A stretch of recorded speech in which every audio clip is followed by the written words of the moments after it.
Welcome to my channel. প্রতিদিনের মতো আবারও নতুন একটা ভিডিও নিয়ে হাজির হয়েছি। আজ আমি বানিয়ে দেখাবো কেক। যেহেতু আজকে 25শে ডিসেম্বর, আমরা সবাই কেকের জন্য ওয়েট করি, মানে বাজার থেকে কেক কিনে এনে খাই। তাই ভাবলাম বাড়িতেই যদি মাইক্রো ওভেন ছাড়াই চুলোতে যদি পারফেক্ট কেক বানানো যায় তাহলে কেমন হয়। তো আমি যেভাবে মাইক্রো ওভেন ছাড়াই চুলায় যেভাবে পারফেক্টভাবে কেক বানিয়েছি সেটা আপনাদের সাথে শেয়ার করব। চলুন তার জন্য কি লাগছে এবং কিভাবে বানাবো সেটা দেখে নিই। আমি যে পদ্ধতিতে করছি সেম পদ্ধতি যদি আপনারা করেন অবশ্যই পারফেক্ট কেকটাই পাবেন। এখানে আমি বাটার নিয়ে নিয়েছি, তাতে আমি পরিমাণ মতো একটা চিনি দিয়ে দিচ্ছি। প্রায় 4 থেকে 5 চামচ আমি চিনি দিলাম। এবার বাটার আর চিনি খুব ভালোভাবে বিটারের সাহায্যে আমি ব্লেন্ড করে নেব। খুব ভালোভাবে করব। এই ব্লেন্ড করতে করতে দেখবেন বাটারটা গলে গিয়ে একটা ক্রিমি ভাব চলে আসবে। দেখুন চলে এসেছে।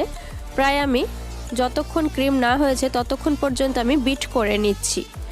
প্রায় ক্রিম হয়ে গেছে, আবারও খুব ভালোভাবে আমি বিটটা করে নিচ্ছি। এবার আমি ওতে এক এক করে দিয়ে দিলাম 2টো ডিম দিয়ে দিলাম। ডিম দেওয়ার পর আবারও খুব ভালোভাবে বিট করে নিতে হবে, অনেকক্ষণ বিট করতে হবে। এবং যে দলা পাকিয়ে যাচ্ছে দেখবেন বিট করতে করতে এই দলাটা একদমই কেটে যাবে।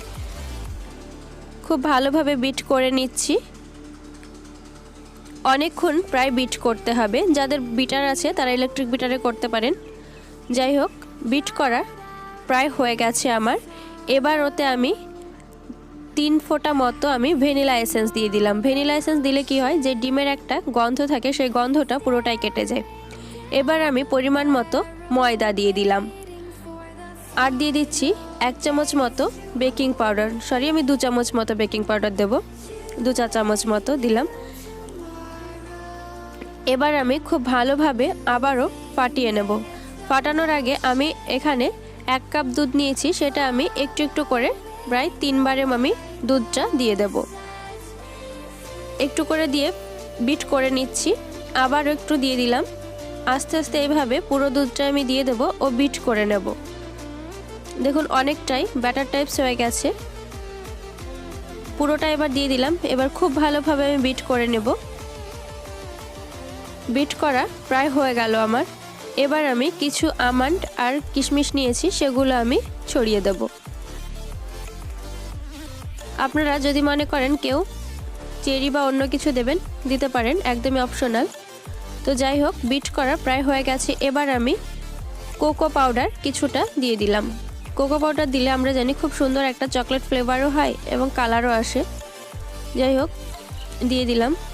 খুব ভালোভাবে আবারও বিট করে নিতে হবে। খুব ভালোভাবে বিট করা হয়ে গেল। এবার আমি যে পাত্রে কেকটা বসাবো সেরকম একটা পাত্র, অ্যালুমিনিয়ামের পাত্র নিয়ে নিয়েছি। তাতে আমি কিছুটা বাটার মাখিয়ে নিয়েছি। যদি আপনাদের কাছে বাটার না থাকে আপনারা তেল দিতে পারেন তার পরিবর্তে।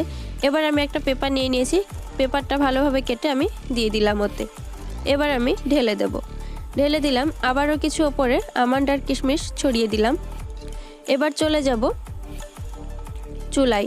চুলোতে যাওয়ার আগে অবশ্যই আমি আরেকবার মনে করে দিই, আমি যেইভাবে করছি সেইভাবে যদি আপনারা সেম প্রসেসে করেন একদম পারফেক্ট কেকটাই পাবেন আপনারা। চুলোতে করার জন্য আমি এখানে লবণ নিয়ে নিয়েছি। লবণটা এর আগে আমার করা হয়েছিল, সেজন্য একটু লালচে ধরে গেছে প্রায়। এবার আমি আরেকটা অ্যালুমিনিয়ামের একটা পাত্র বসিয়ে দিলাম, স্ট্যান্ড।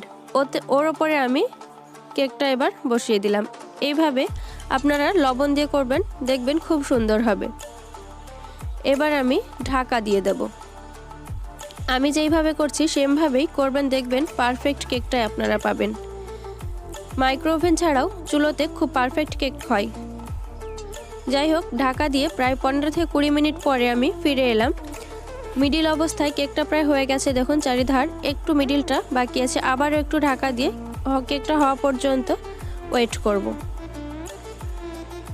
প্রায় আবারও 5 মিনিট পরে ফিরে এলাম। কেকটা প্রায় হয়ে গেছে। আমি একটা টুথপিকের সাহায্যে দেখাচ্ছি। দেখুন একটু কিন্তু টুথপিকে লেগে থাকছে না, ফেপে গেছে পুরোটাই শুকনো হয়ে উঠে আসছে টুথপিকটা। যাই হোক, তৈরি হয়ে গেল চুলোতেই পারফেক্ট কেক। আশা করি ভিডিওটা ভালো লাগবে। যদি ভালো লাগে অবশ্যই লাইক করবেন, কমেন্ট বক্সে জানাবেন। আরও নতুন নতুন রেসিপি পেতে আমার চ্যানেলটিকে প্লিজ সাবস্ক্রাইব করবেন ও পাশে থাকা বেল আইকনটা অবশ্যই ক্লিক করবেন এবং অল করে দেবেন, তাহলে সমস্ত রান্নার আপডেট আপনি সবার আগে পাবেন। এবং আমার অল সাবস্ক্রাইবারকে ধন্যবাদ জানাচ্ছি। যদি এইরকম একটা পারফেক্ট কেক আমরা বাড়িতে বানাই তাহলে ক্রিসমাসে কেনার তো কোনো প্রয়োজনই নেই। যাই হোক, পুরো ভিডিওটা দেখার জন্য ধন্যবাদ।